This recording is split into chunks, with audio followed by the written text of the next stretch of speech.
বাংলাদেশের মুসলমান হইল 90% পপুলেশন উইথ 9% পাওয়ার। এই যে দুর্গা পূজায় কোন ধরনের ঝামেলা করতে পারলো না দিল্লির দোসরেরা, আওয়ামী লীগের গণহত্যাকারীরা, বাংলাদেশে অতি দ্রুত একটা সহিংস পরিস্থিতি তারা ঘটাতে চায়। এখানে অন্য ধর্মের স্পিরিট গুলো শুধু ধর্মগ্রন্থ না, এগুলো গ্রেট আর্ট, গ্রেট লিটারেচার, কিন্তু কোরআন শরীফ এটা হইল শুধুই একটা ধর্মগ্রন্থ।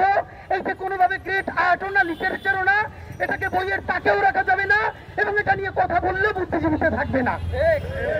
এই হলো আমাদের অবস্থা।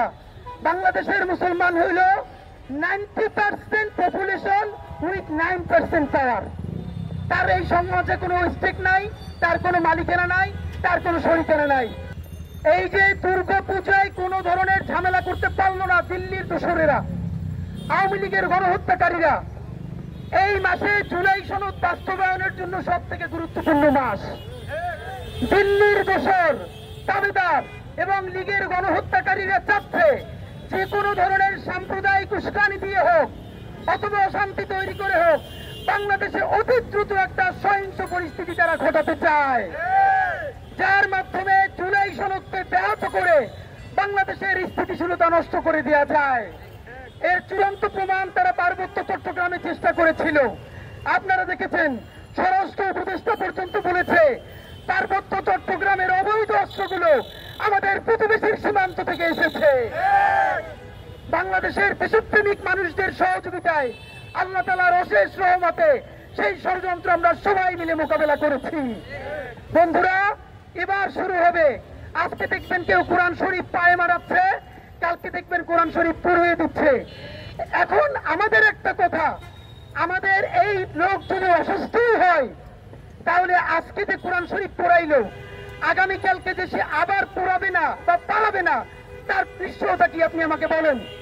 সে যদি অসুস্থ হয় তাহলে সে হয়তো মানসিক হাসপাতালে থাকবে, পাগলাগারুতে থাকবে, অথবা সে ট্রিটমেন্টে থাকবে। কিন্তু আপনি তাকে প্রকাশ্য দিবালোকে ছেড়ে দিয়ে আপনি মানুষের কলিজে আঘাত করবেন, তারপরে আমরা যখন তার বিচার চাইব তখন বলবেন যে অসুস্থ মানুষের সাথে এটা হয় না। তাহলে আপনি আসলে কি চান পরিষ্কার করে বলেন।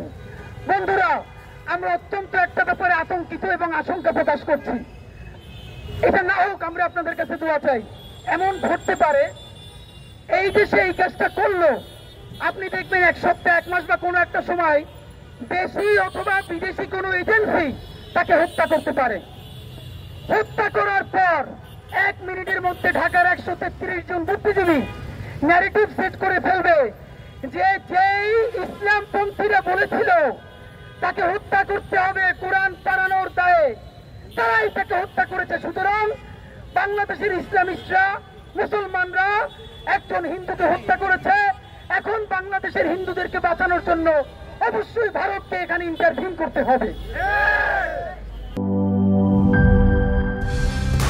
কালার এক্সপার্ট, জর্জ স্যাপ এবং মাইল্ড অন হ্যান্ডস টেকনোলজি সমৃদ্ধ অরিক্স ক্রিস্টাল ওয়াশ আপনার লন্ড্রি এক্সপার্ট।